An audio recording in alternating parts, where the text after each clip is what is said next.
So if you identify as your business, I am a painting contractor. A painting contractor is me. If you have a bad month that really affects you down to the bone, every crisis that happens in your business is a panic. You feel anxious all the time. And most importantly, if you got hit by a truck or something like that, your business would cease to exist. Now, the flip side of where we want to get you to is you see your business separate from you as a separate entity, and you see your business as a machine, and it's a vessel to generate income and create value. And you don't have a personal attachment to the outcome, and that allows you to make logical, non-emotional decisions with long time horizons. Welcome to the Painter Growth Podcast, where we help you scale your painting company in record time. Join us as we explore sales, marketing, hiring, finances, leadership, and more, everything that you need to know to scale and grow your painting business. I hope you enjoy and subscribe. Hey guys, this episode has been generously sponsored by Drip Jobs. If you're looking to save time, close more jobs, Drip Jobs is the CRM built specifically for painting contractors. You can manage your leads, automate your follow-up, build proposals, and send invoices all in one place. And with powerful tools like production rates and job costing, it will allow you to work smarter, not harder. So I really recommend trying Drip Jobs to see how it can help streamline your business. And we have a link for you in the description. Check out the special offer for this podcast now. What is up, everybody? Mike Hickman here, founder of paintergrowth.com, and you're listening to the Painter Growth Podcast. I'm back. We're back from Mastermind. What an event. First thing I'm going to do is a quick recap of the Mastermind, what y'all missed, and then I want to dig into one of the sessions that I presented there. So far, based on our feedback, the second highest rated session of our Mastermind. The first highest rated session, I will share with you what that was about briefly at the end here. But essentially, what our Mastermind was like. So Wednesday arrival, Wednesday evening, we have like a cocktail hour reception type thing where everyone comes in, meet each other, have a couple drinks, have some appetizers, really kind of loosen up before the Mastermind begins. So we did that for a few hours. And then Thursday morning, we jumped right into it. So we had breakfast, and from there, I started out with my CEO dress. Jesse got in with Millionaire Mindset session. And then I hosted a presentation called You're Not Your Business. And that's what I'm going to go through today. Next, we had Daniel Honan go up talking about bookkeeping and how to make more money with your painting business, more specifically profit. From there, we did some workshopping, some breakout sessions, and we closed out the day. I need to pull up the agenda now. So much has gone on. With Gavin and I co-hosting a leadership session. That was really cool. Then we followed that with awards. We had some incredible award winners who came up, shared their stories, hugs, laughter, tears. It was incredible. And then we had a Victory and Vibes night where we, again, went out, played some games, had some cocktails, and celebrated success together. Then on Friday, Jesse started out the day at 7 a.m. with a breathwork session. This is really cool. It was sign up only. We ended up having over, 35, 40 people come out at 7 a.m. for breathwork. Really fun. And then Jason Paris kicked off the day after breakfast with a Q&A of high performance habits. Then the highest rated session so far, literally all 10s across the board. Jesse and I shared a session on the future of AI and the AI advantage. So we covered how to best utilize AI, what's coming for AI, how Painter Growth is aligning with AI. From there, Tanner Mullen came in from Ocala, and he brought a super high energy presentation on value-based selling. He said the whole 2-hour drive from Ocala, he was listening to David Goggins. So when he came in, he was just freaking fireball, crushed it. And then after that, Jesse did a really powerful mindset session on money and the wounds that you have because of money. Really transformational there. Then we had lunch. Brandon Vaughn then of HireBus came on, building your dream team. That was really cool. Really, really valuable presentation. I took a lot of notes from there. Then we had a role play session. So a whole bunch of just really key conversations that you need to have in your business. We did some live role playing. And then finally, our 180-day action plan session where Jesse and I left everyone with exactly what to do to maximize the next 180 days in their business, the future of Painter Growth, and how to basically, double your revenue, double your income over the next 180 days. So that was wicked. And then, of course, Friday after cleanup, we had an invite-only steak dinner for our private, our top members. I took them to a STK. It's STK. Sorry, it's a steakhouse on Disney Springs property. So we went there, had steaks, had some old fashions. I just had a really, really great time celebrating. Tons and tons of laughs before we wrapped up and got back to the Airbnb like midnight. So that was the mastermind. And then the following 2 days, Saturday, Sunday, before we traveled home, we did a team event. So my team and I, there were 10 or 9 of us. Sorry, supposed to be 10 of us.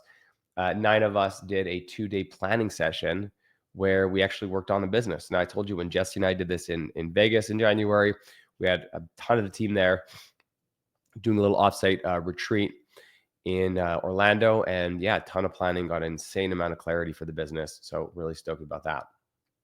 Now, hope you guys can come to the next mastermind. When and if we do release tickets to the general public, I will let you know. But right now, keeping it for clients only, as that seems to be that's where the vibes are at. Cool. So I wanted to just talk briefly about the session that I did on "You Are Not Your Business" from owner to operator.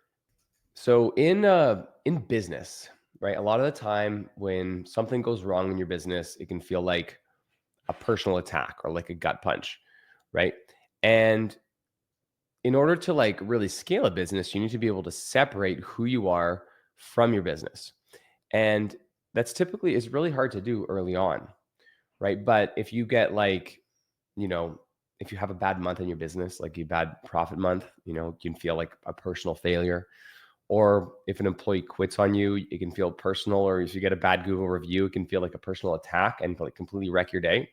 And so I had a similar thing happen where I felt like a complete business failure in my business after my first year, when I was kind of blindsided by a enormous tax bill. I had like a $23,000 tax bill that I got in April after my first year in painting that I was absolutely not expecting, and I didn't have any money saved for it. And I mean, looking back, 23,000 now, like it wouldn't be a big deal now, but like at the time, when you don't have any money, $23,000 is a lot of money.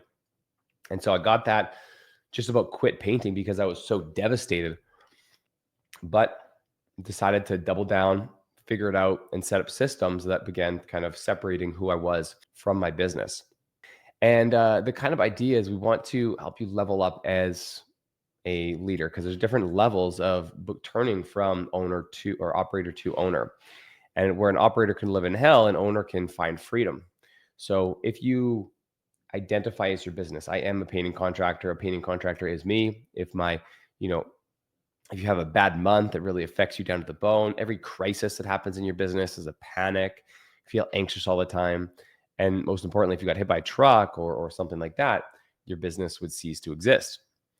Now, the flip side of where we want to get you to is you see your business separate from you as a separate entity, and you see your business as a machine, and it's a vessel to generate income and create value.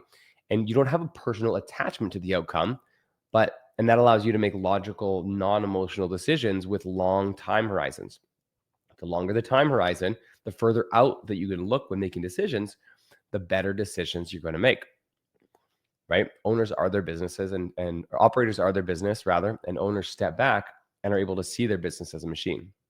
Now, there's kind of 5 different levels of going from operator to owner. Now, the first level is like, you are your business. You're everything. You do everything. And these kind of align with the levels of leadership. Level 2 is you begin hiring people to take the low value activities off of your plate. The business is still very much you, but at least you have some leverage. Level 3, you begin hiring a management team. This allows you to get out of the day-to-day and spend more time working on your business. Level 4 is you hire a general manager to run all of the operations that finally allow you to step back from the day-to-day. And then level 5, you're in the business of buying and selling businesses. You spend more time assessing deals and recruiting executives and managers, right? And so with these 5 levels, there's actually the 6th level that I teased at the mastermind, which was the Jason Paris level. And this is like, you have a team that buys and sells businesses for you. So now the concept though is like, okay, so there's the 5 levels or 6 levels if you want to add the Jason Paris. At what level does your identity stop being your business? And it's a bit of a trick question because it's not really any of the levels. It's not a stage, it's a mindset.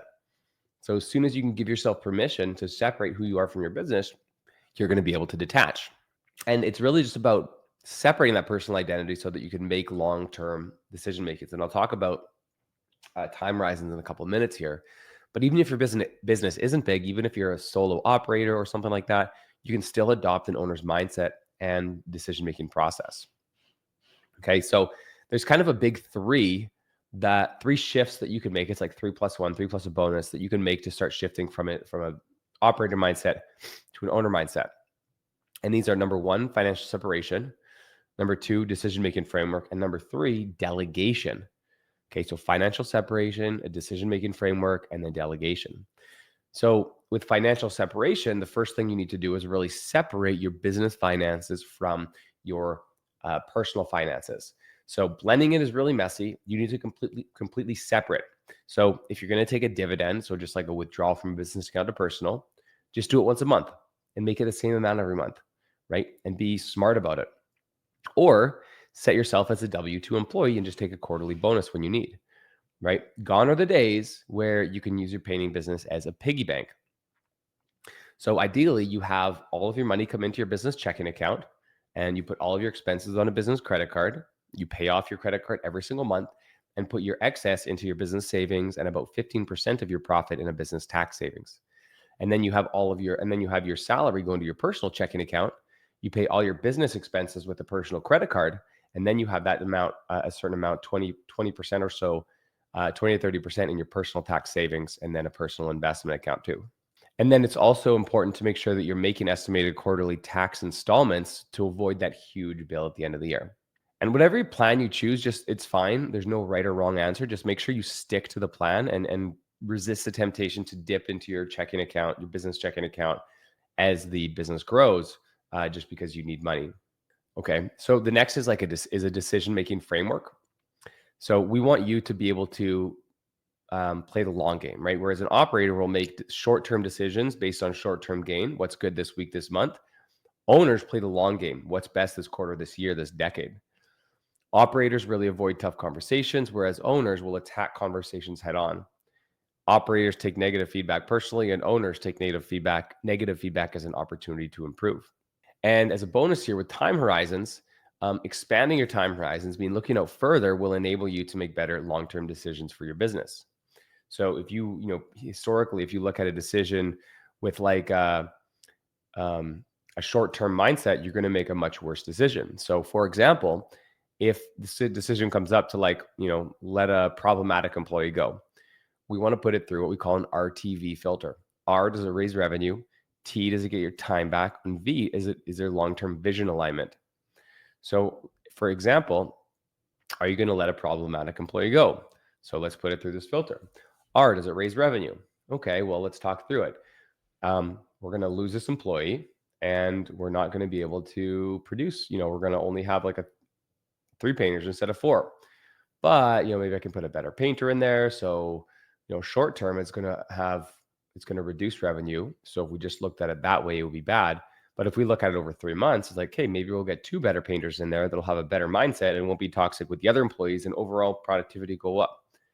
Okay, so R, I guess that works out. So T, does it get our time back? Well, let's see. This one employee, toxic employee, he takes 80% of my time when I'm working with employees. So yeah, it's going to get me a lot of my time back. And V, long-term vision alignment. Is this the employee that's going to get me to $10 million a year? Probably not, right? Not if they're toxic with the other employees. So putting it through that example through the RTV filter, then it obviously makes sense to get rid of them. And then the third is delegating, right? Delegating your way to freedom, right? Whereas operators cling to task, owners will delegate ruthlessly. And you've heard me say it before, your ability to scale your business is limited only by your ability to delegate more and more complex tasks, right? Owners cling to tasks. Operators cling to task. Owners delegate ruthlessly. So if you've ever said things like, no one can do it as good as me, it's just a quick task, I can handle it, or it'll take it'll take twice as long to train someone, so I'll just do it, right? Then that's a pretty prime example that that's something that you should work towards delegating, right? So just like think about yourself. What are you holding on to right now that is a task that you're doing on a regular basis that you shouldn't be? Is there something in payroll? Is there something in production or operations? Is there something in finance? Is there something in, admin or sales or marketing? That's just like a very simple, repetitive thing that you can get off your plate, right? So, number one, financial separation. Number two, decision shift. Number three, delegation, right? And if we kind of work a little bit on those every single week, we're going to move closer to removing ourselves from our business and being less involved, right? Less attached to the outcome of the business. Because even if we're detaching ourselves from the outcome, we're still going to work as hard as we can and do our very best. But we're not going to be emotionally wrecked if we have a bad day, bad week, or bad month, because we're going to have a longer time horizon and not miss the forest for the trees. So that was a very high level overview of one of my sessions.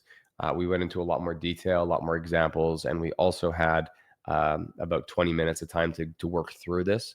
Had a worksheet for everyone to go through, so they had it in front of them, and they got to work through examples with my coaches in their business, so they could leave with a plan. So that's where I'm going to leave you for today. With that being said, y'all have a wonderful rest of your Wednesday, and we'll catch you in the next one. Thanks for listening to the Painter Growth Podcast. If you want to grow your painting business, go to www.paintergrowth.com or click on the top link in the description. Talk soon.